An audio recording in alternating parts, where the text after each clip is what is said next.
자, 그렇다면 이제 본격적으로, 자, 그래서 개방화를 실시하게 됐잖아.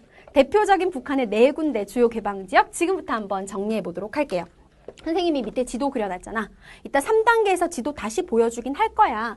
북한의 주요 개방지역이, 자, 요 지도가 중요하다는 뜻이에요. 여기 4군데가 있습니다. 자, 일단 위치부터 알려줄게. 이름. 요 지역이 바로 어디냐면은 나진 선봉경제특구라고 하는 구역이고요. 그 다음에 요 지역이 바로 신의주 특별행정구라고 불리는 곳이고요. 그 다음에 여기가 바로 금강산 관광특구 지역이에요.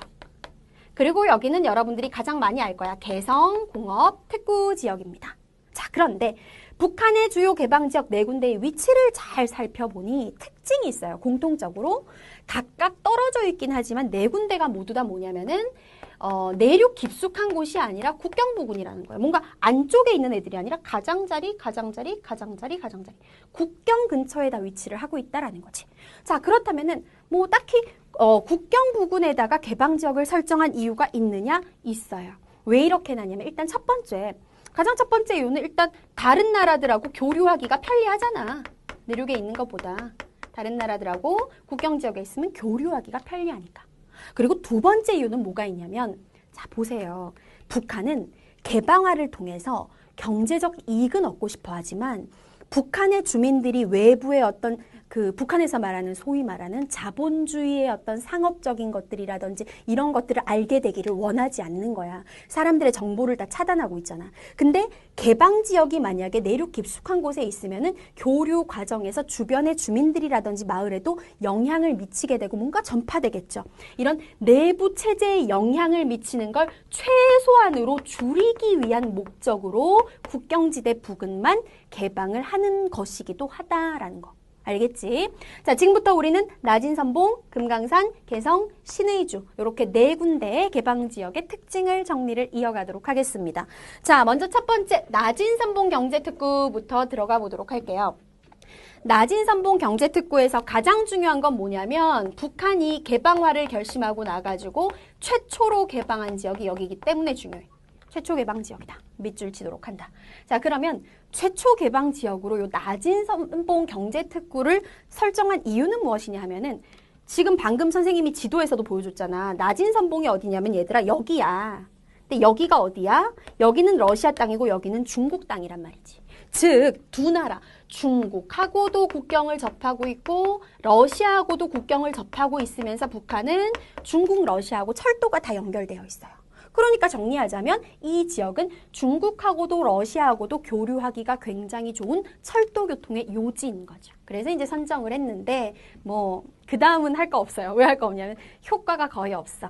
북한의 개방이라는 게 완전 개방이 아니라 정말 그 규제가 너무 많고 까다로운 절차가 있고 그러다 보니까 외국의 투자가 생각보다 많이 이루어지지 않아서 효과는 매우 미흡했다.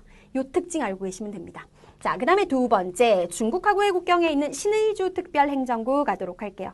자, 이 신의주 지역은 어디냐면 얘들아, 여기가 신의주라 그랬잖아요. 여기가 압록강이야. 그래서 강만 건너면 왜 서울도 한강이 흐르잖아요. 한강 건너편은 강북, 한강 이쪽은 강남이잖아. 이런 식으로 북한하고 중국이 마주보고 있어.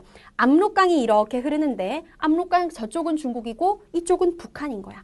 그 경계 지역에 딱 위치하면서 중국과 인접한 도로교통, 철도교통의 요지가 바로 신의주 특별행정구. 그럼 여기서 말하는 얘는 경제특구라고 했는데 얘는 특별행정구라 그랬어. 특별행정구라는 게 뭐냐? 이걸 쓰라는 건 시험에서 안 나오니까 막 외우는데 골머리 썩지는 말고 이게 뭐냐면 예를 들어 드릴게요. 중국이 땅덩어리가 되게 크잖아. 근데 중국에 가면요. 되게 특이하게 운영되는 두 지역이 있어요. 바로 홍콩하고 마카오입니다. 여러분들 중에는 착각하는 사람들이 있어. 홍콩이 하나의 나라고 마카오도 하나의 나라라고 생각하는 사람들인데 그렇지 않아요. 중국 안에 포함되어 있는 두 개의 지역일 뿐이야. 그럼에도 불구하고 우리가 홍콩, 마카오가 뭔가 독립된 나라라고 가끔 착각을 하는 친구들이 등장하는 이유는 뭐냐면 행정적으로 독립되어 있기 때문이죠.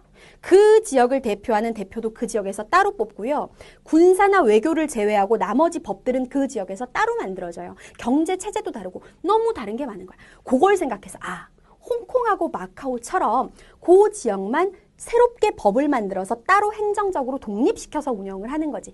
그런 차원에서 신의주 특별행정구라고 이름을 붙였는데 요 신의주 특별행정구가 처음으로 설정된 게 2002년에 설정됐는데 시작됐는데 자 지금은 중단.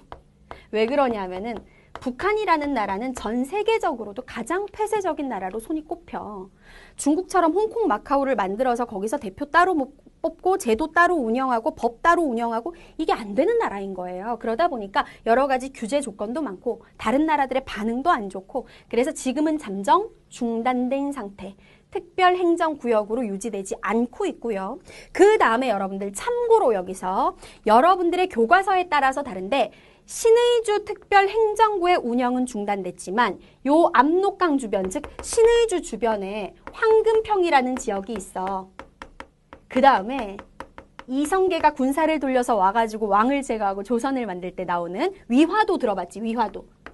위화도라고 하는 지역도 요 압록강 중류에 있단 말이야. 신의주 특별행정구 주변에 황금평 위화도를 중심으로 다시 개방을 추진하고 개발을 이루어 나가고 있어요. 그래서 요 얘기를 만약에 학교에서 배운다면 그 친구들은 황금평 위화도 이야기 공부하셔야 되고 우리는 수업 시간에 선생님도 안 알려주셨고 또 책에도 없어요 하는 친구들은 요거 굳이 보실 필요 없습니다. 자, 넘어갈게요. 이번에는 세 번째, 우리가 가장 많이 들어왔던 개성공업특구 가도록 하겠습니다. 공업 분야에 있어서 특별한 구역이다라는 뜻이야. 개성공업특구의 가장 큰 특징은 바로 남한의 수도권과 인접하다는 거. 가본 적이 없으니까 얼마나 가까운지 여러분들 감이 잘 안 오지? 서울에서 자동차를 딱 타고 출발해가지고 정상적인 주행 속도로 달렸을 때 2시간만 딱 달리면 개성공업특구에 도달을 할 수가 있어요. 남한하고 가깝기 때문에 이 지역을 지정을 한 거고 공업에 있어서 서로 결합을 하고 있어. 어떤 결합을 하느냐? 시험에 잘 나오는 내용. 우리나라가 가지고 있는 강점은 뭐야? 북한에 비해서. 우리는 자본이 북한보다 풍부해. 기술력도 우리가 훨씬 우수하잖아. 반면에 우리나라는 어느 정도 성장 궤도에 올라서다 보니까 땅값이 비싸고 노동자들의 임금이 너무 비싸죠. 북한이 장점인 거야, 그게. 즉, 북한은 값싼 토지, 값싼 노동력을 제공을 하는 거죠. 남한의 자본과 기술, 북한의 토지와 노동력이 결합되어서 제품 생산이 이루어지고 있는 게 바로 개성공업특구다. 위치는 아까 보셨고 이따 다시 알려드리겠습니다. 자, 마지막으로 가슴 아픈 곳 금강산 관광특구 가도록 할게요. 금강산 관광이 이제 시작된 게 우리나라랑 북한이랑 사이가 좋아졌었던 1998년에 시작이 됐었는데 그 이후로 그 금강산으로 육로 관광이 이루어졌어요. 그러니까 금강산 관광을 일반 우리가 해외여행 가는 것처럼 신청을 하면은 우리나라에서 관광버스를 타고 판문점을 통과해가지고 북한까지 쭉 배를 타고가 아니라 육지를 통해서도 관광이 이루어졌다라는 거야. 그러다가 관광이 시작된 지 딱 10년 되던 해인 2008년에 우리나라에서 이 금강산 관광을 갔던 한 여인이 북한의 주장에 따르면 그 관광을 갔다고 해서 아무데나 다닐 수 없어. 북한이 워낙 특수한 나라다 보니까. 그래서 통제구역이 있는데 그 통제구역 밖을 넘어갔대요. 그래가지고 이제 북한이 경고를 했는데 그녀가 듣지 않고 계속 이동을 해가지고 총으로 쏴서 죽였다라고 했죠. 그 피살 사건이 일어남으로 인해서 금강산 관광이 잠정 중단이 되어버렸어요. 안타까운 사실인데 자 어쨌든 금강산 관광특구는 굉장히 여러 가지 의미가 있다. 남북 회담이 금강산 관광특구에서 이루어지기도 했었고요. 그 다음에 또 우리 전쟁으로 헤어진 이산가족들, 이산가족의 상봉 금강산 관광특구 지역에서 역시 이루어지기도 했었다. 즉 금강산 관광특구는 단순히 경제적인 차원이 아니라 남북 교류와 협력의 장으로서 너무나 큰 의미가 있는데 현재 관광이 중단된 것이 매우 아쉽다. 이 정도로 정리해 두시면 되겠습니다.